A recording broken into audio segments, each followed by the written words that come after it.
Bonsoir à toutes et à tous, bienvenue sur ma chaîne, jeune, moins jeune. J'accepte tout le monde dans ma chaîne. Raisonnable ou déraisonnable, du moment qu'ils n'ont pas commis de crime. Donc voilà, de meurtre. Alors, ce que je veux dire, aujourd'hui, comme vous avez vu, j'ai mis dans mon titre l'intelligence. Je vais parler de l'intelligence à partir de mon concept idée découverte et des plagiats. Donc je vais donner déjà la définition de l'intelligence et je vais vous donner la mienne personnelle. Donc alors, intelligence.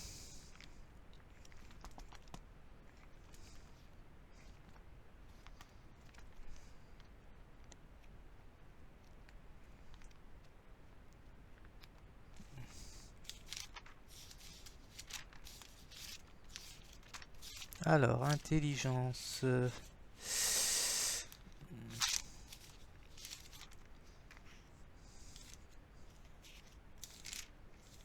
Alors, intelligence. Faculté de connaître et de comprendre. Après, ils mettent âme, esprit, pensée, raison. Alors, il y a plusieurs définitions. Il y a aussi celle-là qui est intéressante. C'est qualité de l'esprit qui comprend et s'adapte facilement. Caractère d'une personne intelligente. Capacité, discernement, jugement, perspicacité, réflexion. Intelligence exceptionnelle supérieure au-dessus de l'ordinaire, surdoué. Je ne sais pas ce que ça veut dire, donc à vous de voir.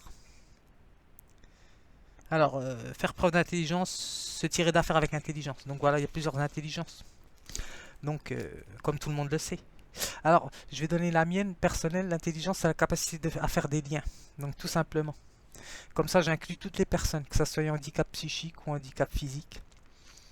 Alors, pourquoi je vais parler de ça? Parce que je vais... Bon, j'ai fait un petit écrit là que je vous lirai après, mais je vais d'abord juste faire le lien avec ça. C'est qu'une personne, par exemple, qui porte un handicap surtout visible, que ce soit la taille, par exemple, ou un bras en moins ou une jambe en moins, ne cherchera jamais dans la réalité du quotidien, par exemple, d'alimenter des affects de haine, par exemple, envers les gens qui ont une santé et tous leurs membres, par exemple. Ça sera plutôt, il se sentira plutôt vulnérable, la personne qui a un handicap, qui est porteuse d'handicap. Elle se sentira amoindrie et vulnérable, donc je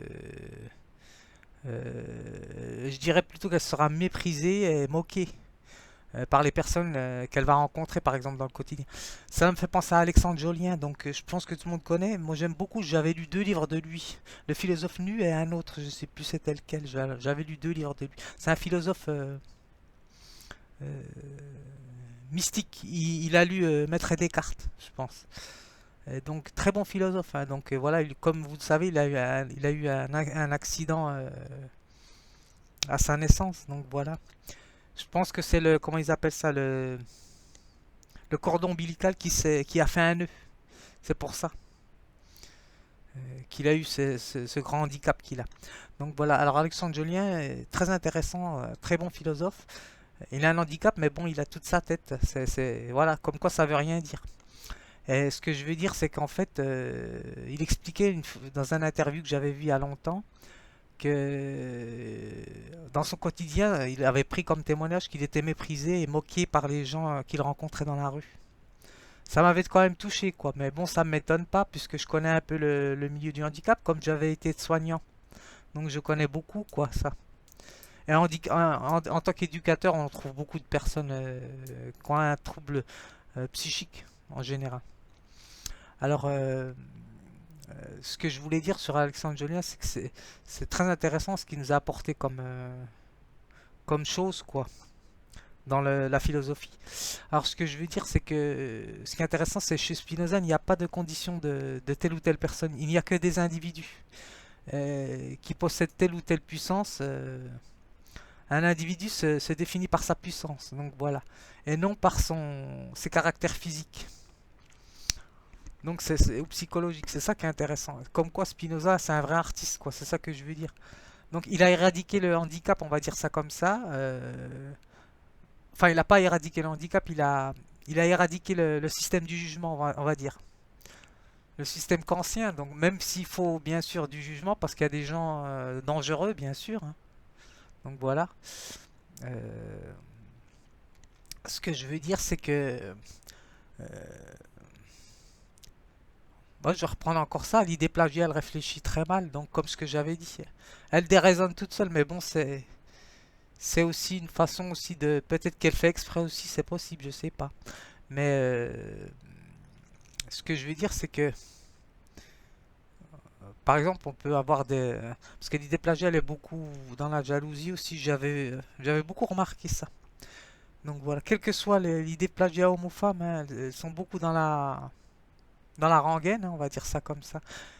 On va dire, elle utilise l'affect, la personne idée plagiat, elle utilise beaucoup l'affect de tristesse parce c'est un affect qui est fort, qui est très fort. Donc voilà, et qui peut inciter les personnes à l'idée découverte, par exemple, à se culpabiliser. Donc voilà. Alors ce que je veux dire, c'est que au niveau de la jalousie, par exemple, l'idée plagiat, eh ben, je pense que c'est une sorte de jalousie maladive qu'elle a. C'est pas une jalousie concurrentielle, parce que la jalousie concurrentielle, elle est saine, c'est normal, c'est pour chacun est un petit peu envieux de l'autre, quoi. Selon son degré de motivation, de désir, donc voilà. C'est ce qui fait marcher la société d'ailleurs. Donc voilà, on appelle ça une jalousie concurrentielle. Et non jalousie maladive. Ça, c'est pathologique. Ça, je pense que l'idée plagiat, elle a une part de jalousie maladive. Pas entièrement, hein, puisqu'elle peut quand même vivre aussi, je pense, à part. Enfin, je suis pas dans sa tête. C'est des a priori que je mets, mais bon. Ce que je veux dire, c'est que, par exemple, lire un livre, il y a toujours un impact psychique, hein, c'est ça que je voulais dire. Ce qui se traduit quand nous lisons, hein, quelle que soit la lecture qu'on lit. Mais plus on va lire des livres, on va dire, assez morbides, plus on va avoir des tendances à répétition de, de, de déformation au niveau de la pensée aussi, même conscient ou inconscient. Alors ce que je veux dire, c'est que cela peut affecter, on va dire en sens philosophique, peut affecter beaucoup la personne qui lit. Surtout si la personne est imbibée de blessures liées à son enfance, par exemple. C'est ça que je voulais dire. Donc toute lecture n'est pas que culturelle, on va dire. Elle peut être nocive au niveau de la maturité de la personne aussi. Enfin, je peux pas vraiment l'ouvrir parce que moi j'ai pas beaucoup lu, donc j'ai pas assez d'expérience pour ça. Il faudrait parler à un philosophe qui a beaucoup lu, quoi. Et nous en avons hein, dans nos médias. Alors ce que je vais dire, c'est que j'ai fait un texte là qui me paraît intéressant, que je vais garder celui-là. Alors, ce que je voulais dire, c'est que lire avant d'être d'une manière de façon de se cultiver, de s'élever, c'est avant tout une façon d'anesthésier des souffrances ou des douleurs refoulées. Alors, cela permet aux lecteurs d'atteindre un état d'exutoire, ça je suis d'accord. Toute histoire, on va dire, chez un être humain, car il est le seul à se poser des questions, de vivre une heureuse fin. Bon, c'est un peu un paradoxe, donc de dire une heureuse fin parce que chercher une heureuse fin est quand même une fin quoi. Bon, le déterminisme on appelle ça. Le déterminisme c'est nécessité au niveau du concept philosophique nécessité. Et déterministe au sens spinoziste. Alors, les lois physiques et chimiques de l'organisme nous le rappellent, donc voilà, hein, nos cellules s'usent, hein, donc voilà, c'est normal. Hein. Il faut se préparer à être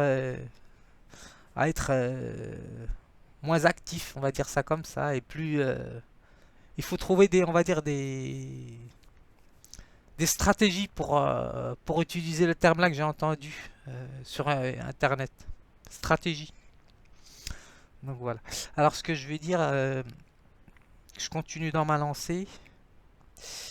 Euh, alors nécessité fait loi, ça j'aime pas comme ce que je vous avais dit la dernière fois, car les êtres humains, on va dire, je citerai personne, mais sont de mauvaise foi car ils glissent un syllogisme. Si on appelle ça un syllogisme, c'est un faux raisonnement.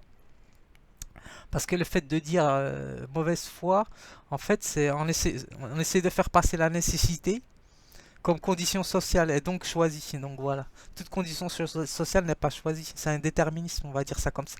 Mais encore, faudrait que si je reprends les courants philosophiques, on parle de transclasse, donc voilà, il n'y a pas vraiment de déterminisme. Donc il y a un courant de pensée qui n'est pas vraiment d'accord avec le déterminisme. Donc même je ne veux pas rentrer là-dedans, sinon je vais m'embarquer dans un raisonnement philosophique et je ne veux pas.